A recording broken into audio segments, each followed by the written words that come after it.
Good afternoon. A couple of announcements. The President will be traveling to Kansas City, Missouri next Tuesday, July 24th.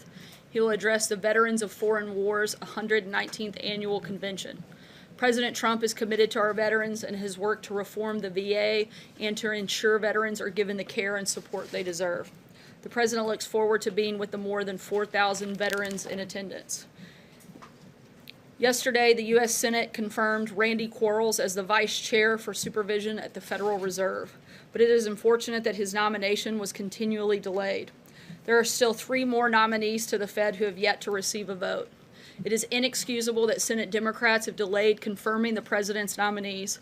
An even worse example of unnecessary delay is the nomination of Don Stump to be a commissioner on the Commodity Futures Trading Commission. There is no opposition to her, but yet she has been waiting for 400 days for a vote. We urge Senate Democrats to stop these unnecessary delays and confirm these qualified nominees. Lastly, on behalf of the President and the White House, we offer prayers for United States Secret Service Special Agent Noel Edward Remagen and his family, including his wife and 2 young children. The Secret Service announced this morning that Agent Remagen suffered a stroke while on duty in Scotland last week and has tragically passed away. He was a 5-year veteran of the United States Marines and spent 19 years with the Secret Service. The President and the First Lady are deeply grateful for his lifetime of devotion to his country. And the men and women of the Secret Service make enormous sacrifices for our safety and security, and we are forever in their debt. And with that, I will take your questions. Major. Earlier, Cecilia asked the President, is Russia still targeting the U.S.? He said no. Is that what the President actually believes? Did he understand the question? And is his position that no, Russia is not doing anything to interfere or meddle in the 2018 election? I had a chance to speak with the President after those comments, and the President said thank you very much and was saying no to answering questions. The President and his administration are working very hard to make sure that Russia is unable to meddle in our elections, as they have done in the past and as we have stated. So he does believe it's going on? Well, since there's currently not an election today, not specifically, but we certainly believe that we are taking steps to make sure they can't do it again. Unlike previous administrations, this President is actually taking bold action and reform to make sure it doesn't happen again. But he does believe that they would target certainly U.S. elections again. Between the President and the DNI codes who said the red lights are blinking on this topic? No, as I just said, that's why we're taking steps to ensure that these things don't happen again. We wouldn't actually spend as much time and effort as we are if we didn't believe that they were still looking at us. From the beginning of his administration, President Trump has actually taken action to defend our election system from meddling and interference. I'm going to read through a few of the things that we're doing. In May of 2017, President Trump signed an executive order to strengthen and review the cybersecurity of our nation and its critical infrastructure. The Department of Homeland Security has taken the lead in working with all 50 states, local governments, and private companies to improve election security. DHS has increased coordination among all election partners. 34 states, 52 county and local governments, and 5 election companies receive cybersecurity scans regularly from DHS. DHS plans to provide on-site risk and vulnerability assessments to all states that request it. So far, 18 states have requested this assessment. A new pilot program was launched to increase rapid response capabilities on Election Day, and in 2017, on-site cybersecurity support was provided. In March of 2018, Congress provided the Election Assistance Commission with $380 million in funding for election assistance grants to states. These are steps that we've taken to prevent it from happening. These are steps that we've taken because we see that there's a threat there. Cecilia. Thank you, Sarah. I just want to clarify what you just said. Dan Coats said point blank the threat is still ongoing from Russia. Does this White House believe that currently this threat is still ongoing? Certainly, like I just said, we believe that the threat still exists, which is why we are taking steps to prevent it. Again, you wouldn't go through that lengthy process if you weren't. The President yesterday clarified his comments from his press conference Monday with Leonard Putin. Does the President stand by all of his other public comments on the trip, including his comments in an interview criticizing Theresa May's handling of the Brexit negotiations, his comments that Russia controlled Germany over that pipeline? And other comments in that press conference Monday where he continued to cast doubt on the intelligence community's assessment of Russian meddling in the 2016 election. Does he stand by all of those? Again, the president saw a need to clarify the position. He saw how his comments were being interpreted. He looked at the transcript and clarified those comments. And Sarah, does the White House have any response to the arrest and indictment of a Russian national who's accused of trying to infiltrate American political organizations, purely on the right, to try to influence American politics? Certainly, we're looking at that, but just to clarify, I know that there was massive media hysteria yesterday over confusion between that individual and a White House staffer, which I think shows, frankly, the outrageousness and the just desire to find the negative in everything that this president does. Just because somebody was simply redheaded, they were accused of being some sort of spy for Russia. I think that this has gotten totally out of control. You guys need to take a little bit of a step back, slow down, and quit going after the Trump administration on every single thing that takes place. You have no response to the indictment, but you have a response to the media? I said we're looking at it, but this is a lengthy process. We're going through it. However, I do have a response to the fact that simply because somebody had the same hair color, they were accused of being a Russian spy by a large number of people, frankly, in this room. Roberta. The President today and the Secretary of State both spoke about progress being made in trade talks with Mexico. And I'm wondering whether trilateral talks with Mexico and Canada and also the bilateral talks with Canada are effectively off the table for now. Is the administration choosing to go with Mexico where they see there's progress and forget about the trilateral approach? We're continuing both of those tracks. We see a lot of progress on the conversations with Mexico, and if we could make a bilateral deal with them, we're certainly very happy to do that. But again, we're continuing both conversations, both tracks. Maggie? Thank you, Sarah. Russian authorities yesterday named several Americans who they want to question, who they claim were involved in Bill Browder's quote-unquote crimes in their terms, including a former ambassador to Russia, Michael McFaul. Does President Trump support that idea? Is he open to having U.S. officials questioned by Russia? The president's going to meet with his team, and we'll let you know when we have an announcement on that. For a second, is that a topic that came up in their conversation? Did President Putin raise this with President Trump? There was some conversation about it, but there wasn't a commitment made on behalf of the United States, and the president will work with his team, and we'll let you know if there's an announcement on that front. Blake? Thank you, Sarah. The president earlier today said that there could be, quote, tremendous retribution for the European Union if there's not a deal struck on auto imports. In the past, he has talked about potentially putting a tariff of 20%. Is that what he meant today by tremendous retribution, or is it possible he goes even beyond that? Certainly that's an option on the table that the president is considering, but we are in the investigation process right now, and we'll let you know when we have an announcement. You brought up the Fed. The Beige Book just came out, which is anecdotes from across the country of what's happening with the economy. Here's some of the headlines. Manufacturers are concerned about tariffs. They're dealing with higher prices because of trade. Tariffs are increasing metal prices, and ag prices have fallen because of Chinese tariffs. It's not necessarily a rosy picture with the tariff situation. Your response to those headlines would be what? The president is focused on long-term economic principles.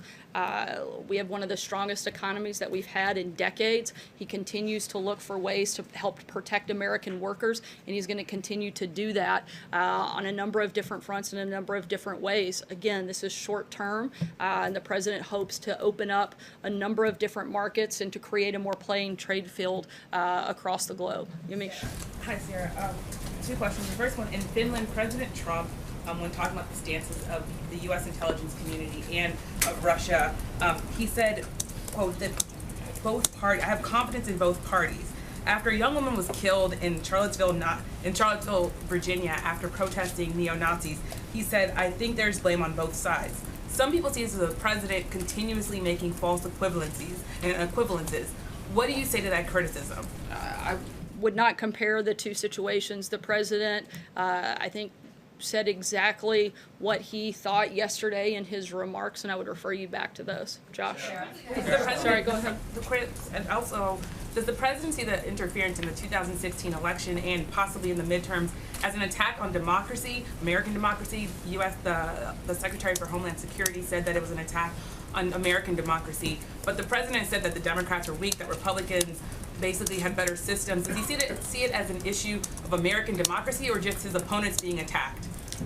Again, the president thinks that we have to focus on securing our election integrity and our election systems, which is why he has spent so much time with his administration making sure that this doesn't happen again. Let's not forget that this didn't happen under President Trump's watch. This happened under the Obama administration. We're taking steps. We're making bold reforms to try to fix this and make sure it never happens again because we take it seriously and because we recognize that our election system are incredibly important and is certainly a cornerstone of our democracy. Josh. The president spent 2 hours. The president spent 2 hours and 10 minutes with Vladimir Putin. Was there a deal made on Syria? Was there a deal made on anything? Can you give us any sense of what came out of that meeting? Certainly, as the president said, a number of issues were raised, including Syrian humanitarian aid, Iran's nuclear ambition, Israeli security, North Korean denuclearization, Ukraine and the occupation of Crimea, reducing Russian and U.S. nuclear arsenals, and of course, your favorite topic, Russia's interference in our elections. All of these issues were talked about. This is the beginning of the dialogue with Russia and our administration and theirs, and we're going to continue working through those things. But those were all of the topics, and certainly probably others that were covered. Follow up on a number of issues from the annexing of Crimea to election meddling. The president seems to have spent more time criticizing his predecessor, Barack Obama, for letting it happen in his telling than Vladimir Putin. Do you have any sense why the president has not been more critical of Putin for some of these events that the entire world stage has really gone after him about?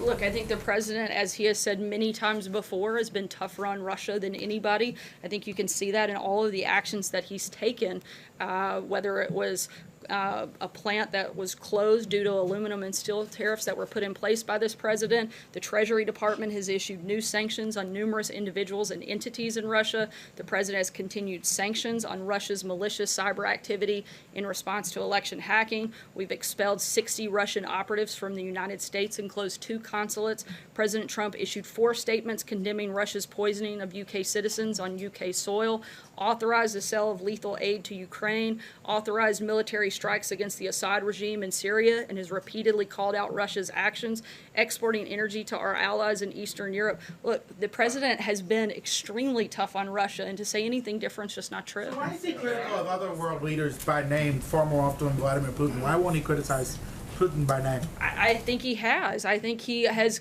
called them out for interfering our election. He's been tough on Russia repeatedly, and he's taken action against Russia on a number of fronts that I just listed off. Like Monday,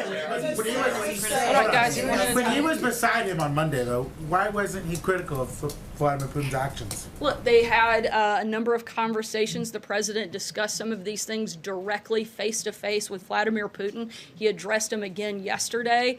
The president also sees this as an opportunity, as he said many times, to be able to work with Russia. He recognizes the fact that 90% of the world's nuclear weapons are under the direction of the United States and Russia. He thinks it's a good thing to get along with the other person that controls that much of the nuclear arsenal across the globe. He wants to create a more stable world, a more peaceful world, and we can't do that if we can't get along with Russia in some capacity. And so certainly we've called him out. We've been tough. We've approached this in a totally different fashion than has been previously done, because what's been done in the past hasn't worked. So we're trying a new approach, but to act like he hasn't been tough on Russia, that he hasn't called them out, is simply not true, and it simply completely changes everything that this administration has done in regards to that country. Josh, I'm going to keep going. Justin? Sarah, a minute ago you described the negative impacts of the trade conflict with China as short term, but that's only true if we're able to strike a better deal. And from the outside, since the tariffs went on 2 weeks ago, it seems like those negotiations have broken down. So I'm wondering if you could tell us what the status of them are, why the Treasury Secretary isn't meeting one-on-one with China when he's in Argentina for the G20, and what it would take from the Chinese or from the U.S. to restart those talks. Look, I'm not going to negotiate with you guys. I'm going to leave that to Secretary Mnuchin and Ambassador Lighthizer. We're continuing to have conversations with China. We're continuing to look for ways that we can have a better trade deal with them. Steve. I want to follow up on Maggie's question because she asked about the idea that Putin offered of essentially allowing Robert Mueller and his investigators to go to Russia to oversee or witness the interrogations of the Russian military intelligence officers if the U.S. would reciprocate and have Russian investigators come here to watch American citizens face questions about the crimes that they allegedly committed in Russia. The president called it an interesting idea. He said it was an incredible offer. Why would he say that? He said it was an interesting idea. He didn't commit to anything. He wants to work with his team and determine if there's any validity that would be helpful to the process. But again, we've committed to nothing, and it was an idea that they threw out.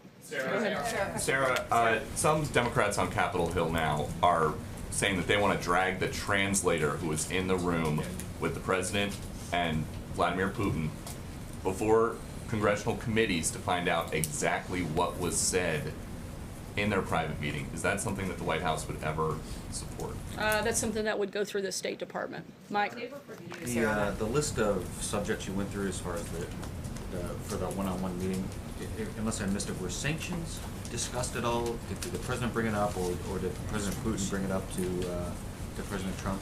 I'm not aware. I'd have to ask to be sure. Hallie? I just wanted to ask you just one quick one. Yesterday, the president's revision, it was kind of seen widely that he was leaving himself a little bit of room when he said there could have been others too who meddled.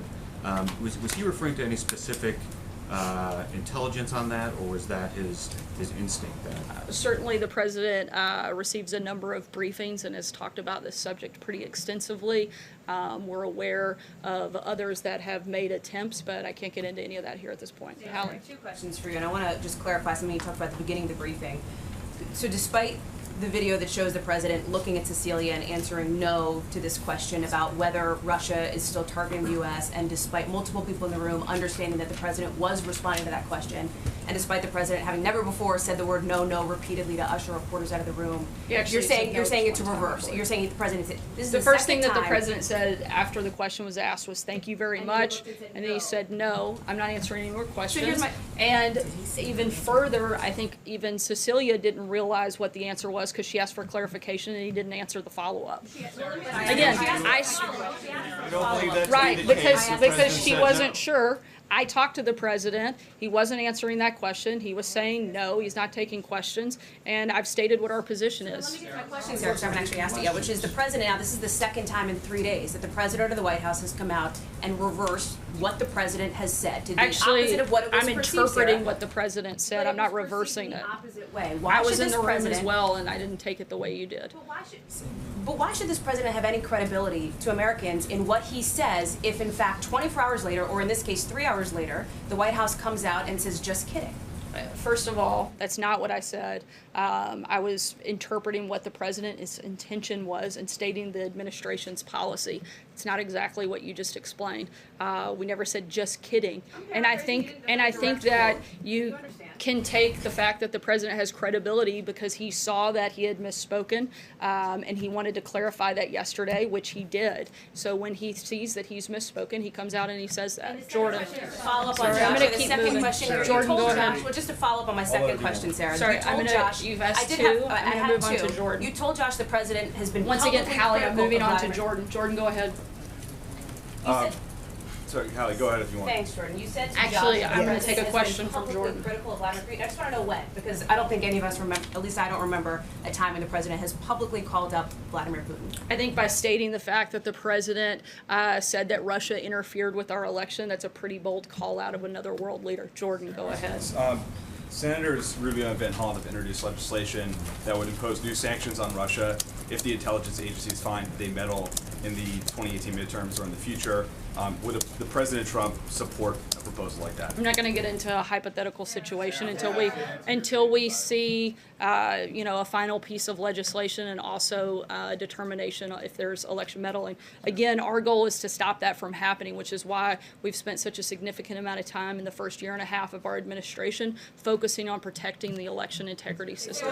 John, with that, Sarah, is voter suppression? John, go ahead. Sarah, is voter suppression Sorry. included with Guys, that, please? if we could go on the I'm just people that asking you a I've question called because you choose not to call on me. Is voter suppression part of that election process that the president is trying to look for? John, go ahead. Oh, you're not going to answer that? Voter I call on suppression you, I'll is a be huge happy to issue answer that a your community in question. America John, go has ahead. asked about. You're not gonna answer me. John, go ahead. That's all right, fine. Thank you, Sarah.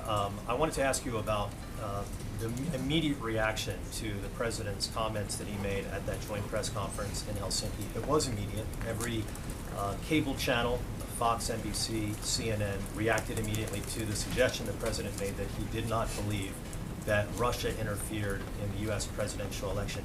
I got my inbox inundated with emails from Republican members of Congress with their reaction immediately. And 24 hours, it took 24 hours for the president to correct the record. Why did it take so long for the president to clarify the comments that he made at that press conference? Look, the president put out an initial tweet after boarding Air Force One that clarified his comments on the intelligence community, wanted to make sure that was clear, and at the very first chance he had in a public setting the following day, he clarified his comments. And I don't think that it was that long for that to be the very first public appearance that he had following arriving back to the United States. So actually, it's a pretty long time, and it was out there for quite a bit. It wasn't actually 24 hours before he responded at all. Again, he put out an initial tweet from Air Force One. Comment on this to clarify his remarks, to change the would to wouldn't, or the wouldn't to would. And I think that, you know, a lot of people would argue that there was ample time for the president. He tweets all the time from Air Force One. And he tweeted that night. To put out a statement which clarified what he meant to say during the joint news conference, and he didn't do that. Why? What took so long is my question. Once he reviewed the transcript, he wanted to publicly address the clarification, in which he did. Constantly, Sarah. There are currently efforts within Congress to impeach Deputy Attorney General Rod Rosenstein. Is that something that the White House would support for lack of cooperation in turning over documents to Congress? The president's made clear he'd like all documents to be turned over, but we're continuing to work with our Department of Justice. I don't have anything further on that. Jim, go ahead. To follow up on that, would the White House denounce that effort then? Do they have confidence within the Deputy Attorney General? The president would like to see the documents turned over. When the president no longer has confidence in someone, his administration will let you know. Jim. Sure. On Friday at the press conference with Prime Minister May, I asked the president as he was leaving whether or not he would tell Vladimir Putin to stay out of U.S. elections. As he was leaving with Prime Minister, he said yes. Did the president tell Vladimir Putin at their summit in Helsinki to stay out of U.S. elections? Certainly the president, as both he and President Putin said, discussed election meddling. I think we've made very clear what our position is on that front. You're saying that they discussed election meddling, but did the president of the United States tell the president of Russia to stay out of U.S. elections? The president has made clear to Vladimir Putin that he should stay out of U.S. elections. Sorry, I'm going to keep moving. April, go ahead. Was there a recording Sorry, made? Jim, I'm going to take a couple last questions. Was there a recording made of their one-on-one meeting? Does that exist? I'm not aware of one. So Sarah, since you keep saying that the president is very concerned about the election process, you talk about what he's doing. You did not mention voter suppression in that. Voter suppression has been an issue for decades, and particularly in these last few elections. Is voter suppression now on the table? When he was talking about voter fraud, people were talking about voter suppression as well. Is voter suppression on the table as well? We want to do everything within our power to protect the integrity of our elections, and we're going to look at that on a number of fronts. The reason I address these specific issues is because of Russia's involvement in our elections in the past. I'm going to take one last question. Right here. Sarah, I want to change topic a minute, if I may, and go south. Sure, I think that'd be fine. Thank you. So the incoming president of Mexico has made two very bold suggestions. Number one, he's looking at giving amnesty to the drug cartels operating within there. Today they come out and say they're seriously looking at legalizing all drugs in Mexico. Now, if they do that, obviously it's going to have a tremendous impact on the incoming amount of drugs into the United States. What is the president's position on that, and are they going to do anything to stop that from happening? in Mexico? Certainly, we're going to continue engaging with our Mexican partners. I don't have a specific policy announcement on that front. However, I can say that we would not support the legalization of all drugs anywhere, and certainly wouldn't want to do anything that would allow more drugs to come into this country. Thanks so much. Have a great day.